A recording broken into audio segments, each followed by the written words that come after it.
નમસ્કાર દર્શક મિત્રો, અતરંગી ન્યૂઝ સાથે હું વૈશાલી પોબારું સ્વાગત છે આપ સૌનું। કરીશું નજર આજના સૌથી મોટા સમાચાર પર। અમદાવાદથી લંડન જતું પ્લેન મેઘાણીનગર પાસે ક્રેશ થયું છે। એર ઇન્ડિયાની ફ્લાઇટ ક્રેશ થતા ભારે ધુમાડો અને ભાગદોડ જોવા મળી હતી। વિસ્તારમાં પ્રાથમિક માહિતી મુજબ પ્લેન પાછળથી વૃક્ષ સાથે અથડાયું હતું, જેના કારણે 242 મુસાફરોને લઈને જતું આ પ્લેન ક્રેશ થઈ ગયું છે।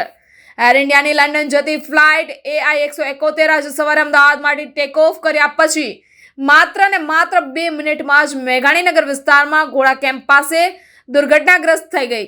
આ દુર્ઘટનામાં અત્યાર સુધીમાં 130 મુસાફરોને ઈજાઓ પહોંચી હોવાના અહેવાલ સામે આવી રહ્યા છે। સૂત્રો પાસેથી અત્યારના સૌથી મોટા સમાચાર મળી રહ્યા છે કે 30 જેટલા મુસાફરોનો મૃતદેહ સિવિલ હોસ્પિટલમાં ખસેડવામાં આવી રહ્યો છે।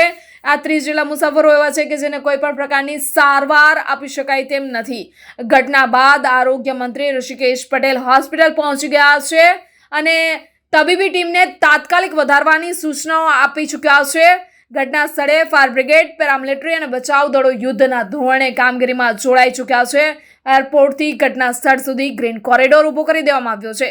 ચોંકાવનારી વિગતો મુજબ ભૂતપૂર્વ મુખ્યમંત્રી વિજયભાઈ રૂપાણી પણ આ પ્લેનમાં સવાર હતા તેવી અટકળો સામે આવી રહી છે। જો કે આ વાતની હજુ સુધી કોઈ પણ પ્રકારની પુષ્ટિ થઈ નથી। દુર્ઘટનાને લઈને સમગ્ર રાજ્યમાં ચિંતા અને ચકચાર ફેલાઈ છે। વધુ માહિતીઓ માટે રાહ જોવાઈ રહી છે અને આજે 130 ઈજાગ્રસ્ત મુસાફરો છે, એમાંથી 30 મુસાફરોનો મૃતદેહ સિવિલ હોસ્પિટલમાં ખસેડવામાં આવી રહ્યો છે અને હજુ પણ આ આંકડો વધે તેવી શક્યતાઓ સામે આવી રહી છે અને આ વિસ્તારમાં એરપોર્ટ નજીકના વિસ્તાર બંધ કરી દેવામાં આવ્યા છે।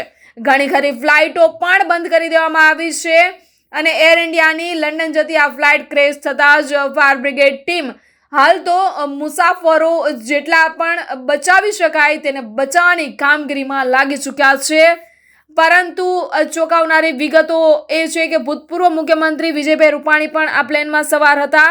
આ અટકળો સામે આવી રહી છે। અત્યારના સૌથી મોટા સમાચાર સામે આવી રહ્યા છે, પરંતુ આ વાતની હજુ સુધી કોઈ પણ પ્રકારની પુષ્ટિ કરવામાં નથી આવી રહી। Bureau report, અતરંગી news, Ahmedabad.